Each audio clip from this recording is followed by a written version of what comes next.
Hey guys, this is my second Buffy review of Buffy Season 8. I'm finally getting it up finally recording the rest of these reviews as I now have time. So, we're going to get into Volume 2 of Season 8, No Future for You.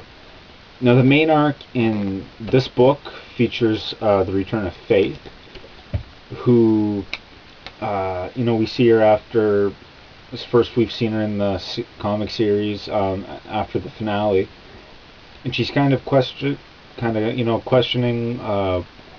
whether or not she wants to do, the slaying still. Because it seemed a little out of character to me. But with all these other Slayers, I guess Faith just kind of figured, why would I want to continue on when there's other people? But I thought it was a little out of character for Faith.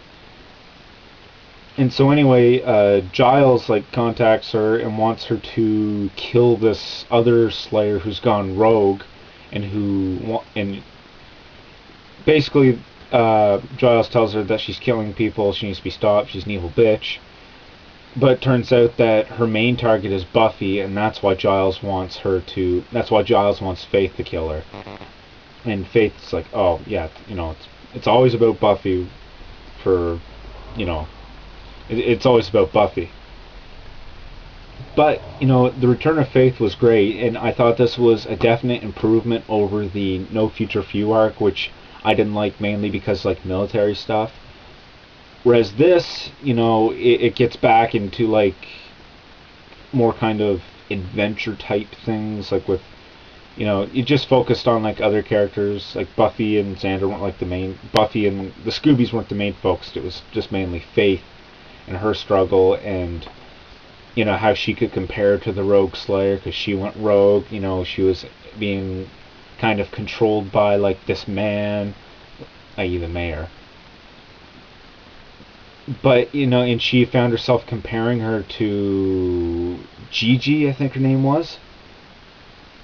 She found she was very similar to her, and I thought it was all done really well. Uh, Part I didn't like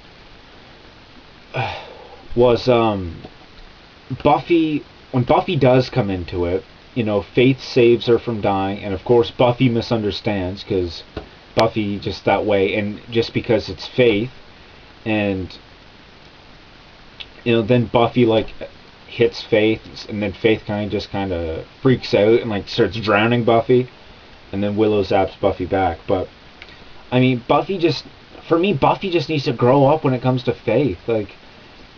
At the end of the series, I had kind of got the impression that they had, not been, they had kind of reconciled. I mean, the main theme of Buffy, one of the main themes is redemption, and for me, Buffy has never really given Faith the redemption she deserves, or she's never really seemed redeemed in Buffy's eyes. And Buffy just once again treating her like a monster, which she is. She has gone down some bad roads and stuff, but I think she's made up for it. She's done a lot for both Angel Inc. and the Scoobies, but Buffy just needs to grow up when it comes to Faith, in my opinion. Because I always get pissed off when Buffy just in this, Buffy just pissed me off a lot when it came to Faith. So, and Faith's my favorite Buffy character, so really didn't help either. But, and Giles had kind of not told Buffy what was going on, and Buffy got pissed, so she's pissed at both Giles and Faith. Well, she's always pissed at Faith, but I want, and then basically at the end of the arc, we see Faith and Giles kind of coming together and saying that they're gonna try to reach out to the Rogue Slayers or something, and try to just bring them in and help them. Is what that's basically trying to do. And the villains for this, were being controlled by the mysterious Twilight. We actually get to see Twilight here at the end. And he's basically saying that, what's he saying? he was saying it was about manipulating the enemies and waging this ugly war for us, a tactic crucial for bringing the Age of Magic to a close. So the mysterious Twilight. I know who Twilight is because I actually kind of found out on the internet, but I'm still going to just keep it a mystery until the arc where it's revealed.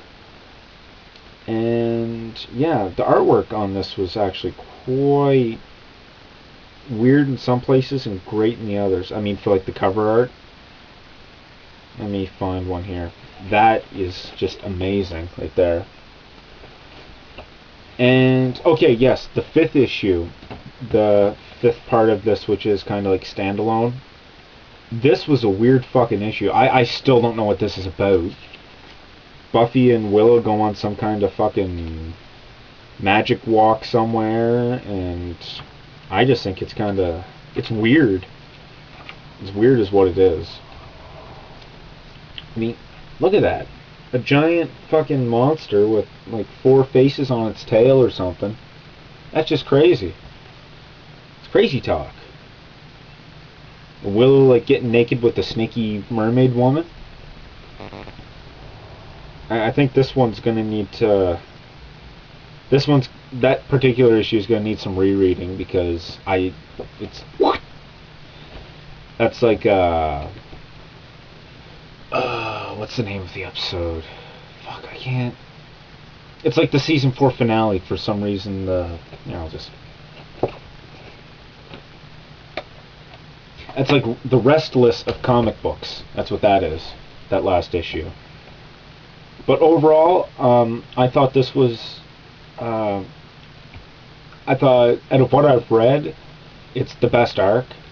And I've read the other 2 as well, the next 2, and I thought this was the best arc. Great way to bring Faith back into the fold, and hopefully we can see some more of her down the line, and gives her some more story options as well. So this was the review for No Future for You. I shall see you guys on the next one, which is Wolves at the Gate. So thank you all for watching, and have a good one.